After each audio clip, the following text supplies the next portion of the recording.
भले ही प्रदेश में भाजपा की 2.0 सरकार बन गई हो, लेकिन आज भी चोरी, डकैती, छिनैती, अपहरण जैसी घटनाएं लगातार प्रदेश में घट रही हैं। ताजा मामला उत्तर प्रदेश के प्रयागराज जनपद के शंकरगढ़ थाना क्षेत्र से मिल रही है। बताया जा रहा है एक कारोबारी के इकलौते लड़के को अपहरण कर 15 लाख रुपए की फरौती का एक ऑडियो भेजा, जिसके बाद चित्रकूट के जंगलों में पैसा लेकर आने के लिए कहा, जिसकी जानकारी पिता ने स्थानीय पुलिस को दे दी। बस इसी बात से नाराज होकर अपहरणकर्ताओं ने बेटे की मौत कर शव को जंगल में फेंक दिया। हालांकि प्रयागराज पुलिस ने बच्चे का शव मिलने के 4 घंटे के अंदर ही अपहरणकर्ताओं को मुठभेड़ में मार गिराया। पूरा मामला उत्तर प्रदेश के प्रयागराज जनपद के शंकरगढ़ में कारोबारी के 13 साल के इकलौते बेटे के अपहरण करने, हत्या कर देने का है। रविवार की सुबह बच्चे का शव चित्रकूट के जंगल में मिला है। शनिवार शाम को बच्चे का अपहरण 5 बजे के बाद पिता के मोबाइल पर बदमाशों ने एक ऑडियो भेजा था, जिसमें कहा था कि 15 लाख रुपए लेकर रीवा के डभौरा के जंगल में आओ, नहीं तो तुम्हारे बेटे को गोली मार देंगे। पिता ने यह सूचना पुलिस को दी। पुलिस ने नंबर को सर्विलांस में लगाकर जांच शुरू की। हालांकि पुलिस अपहरणकर्ताओं के विषय में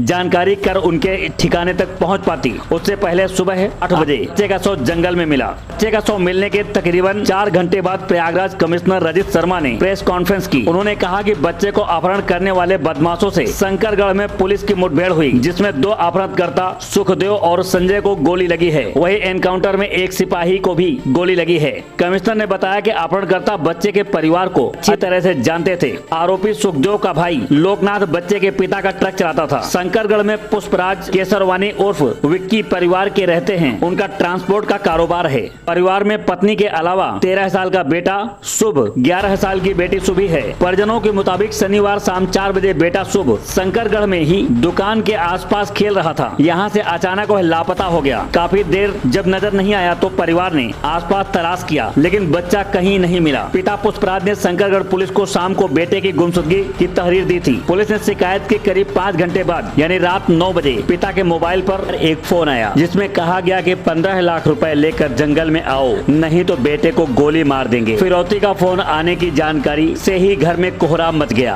पिता ने रिश्तेदारों को इसकी जानकारी दी। आपको बता दें, बेटे की कुशलता के लिए यदि 15 लाख रुपए दे दिए जाते तो शायद बेटे की जान बच सकती थी। जिस जगह बच्चे का शव मिला वह झांसी मिर्जापुर नेशनल हाईवे से तकरीबन 250 मीटर दूर है। वहीं शंकरगढ़ थाने से मृतक छात्र का घर महज 40 किलोमीटर दूर है।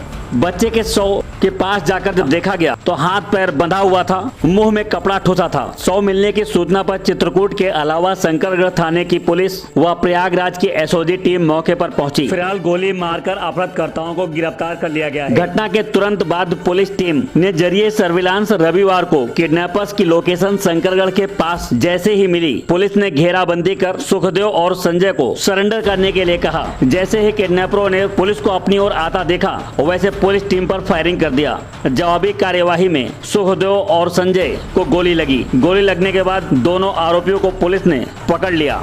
यह पूरी घटना दिल को झकझोर कर रख देती है। इस प्रकार के किडनैपरों को किस प्रकार की कार्यवाही होनी चाहिए, आप हमें कमेंट कर जरूर बताएं। इस खबर को अपनी आवाज दी है राजन सिंह ने। प्रयागराज से इस स्टोरी को कवर किया है राजेश सोनकर ने और उनका साथ दिया है सुनील यादव ने। यदि आपको हमारी खबरों पर किसी प्रकार की सुधार की जरूरत लगती है तो आप हमें कमेंट बॉक्स पर अपना मोबाइल नंबर जरूर दें, ताकि हम आपको कॉल कर सकें। कस्बा व थाना शंकरगढ़ के अंतर्गत पुष्पराज केसरवानी एक वहाँ पे दुकान करते हैं।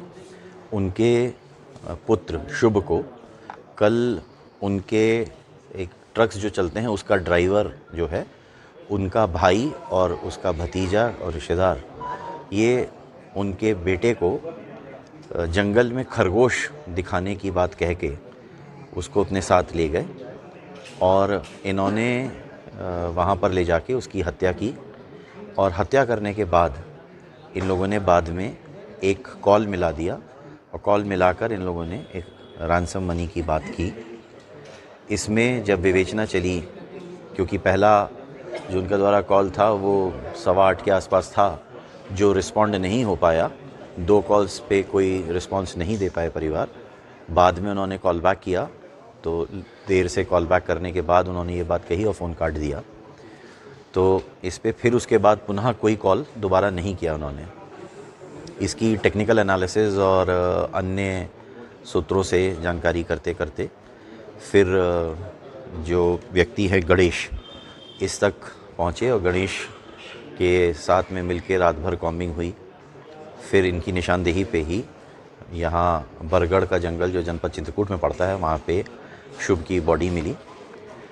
इस गणेश के द्वारा बताया गया कि जो 2 मेन अभियुक्त हैं वो शंकरगढ़ में एक निर्जन स्थान पर छुपे हुए हैं और वो भागने की तैयारी कर रहे हैं। पुलिस की टीम्स के द्वारा इस जगह की घेराबंदी की गई और इनको अरेस्ट करने का प्रयास किया गया। इसमें इनके द्वारा पुलिस की टीम्स पे फायरिंग की गई। जवाबी बचावी कार्रवाई में अपने को बचाने की कार्रवाई में पुलिस की टीम्स ने जो फायर किया उसमें इन 2 व्यक्तियों के पैर में गोली लगी है, जिन्हें अस्पताल के लिए रेफ़र किया गया है।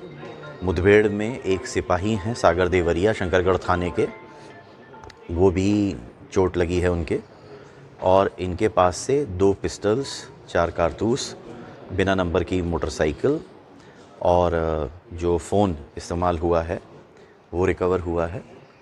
और विवेचना से संबंधित अन्य कुछ चीज़ें रिकवर हुई हैं, जैसे जो शर्ट इन्होंने यूज़ की थी और उसको धोने का प्रयास किया, वो शर्ट, अन्य कई विवेचना से संबंधित अन्य चीज़ें इनके पास से रिकवर हुई हैं।